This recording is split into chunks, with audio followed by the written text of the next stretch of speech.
नाशिक महानगरपालिकेच्या वतीनं जी जागा हॉकर्स झोनसाठी निवडण्यात आली आहे ती जागा देण्यात येणार आहे अशी माहिती आयुक्त अभिषेक कृष्णा यांनी दिली।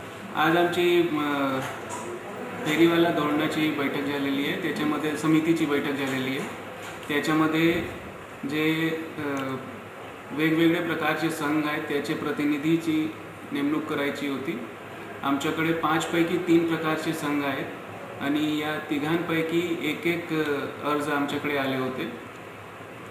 अशासकीय संघटन आणि सामाजिक संघटन याच्यातून एक अर्ज आम्ही मान्य केलेला आहे आणि त्यांना आम्ही समितीवरती घेत आहोत। शासनाकडे आम्ही त्यांचे अहवाल पाठवणार आणि एक व्यापारी संघामधून जो अर्ज आला होता त्याच्यामध्ये जो रिक्वायर्ड क्वालिफिकेशन आहे तो नव्हती, मग त्याच्यासाठी आम्ही परत ॲडव्हर्टिजमेंट काढण्याचा निर्णय घेतलेला आहे। काही बदल मागितले त्यांनी हॉकर झोनमध्ये काही बदल करणार? हॉकर झोनमध्ये मला वाटत नाही की आता काही बदल होऊ शकणार, त्याच्यामध्ये महासभेने निर्णय घेतलेला आहे। तरी पण आमचे उपायुक्त वगैरे त्याच्यावरती अभ्यास करत आहेत आणि जो निर्णय होईल तो समोर येईल।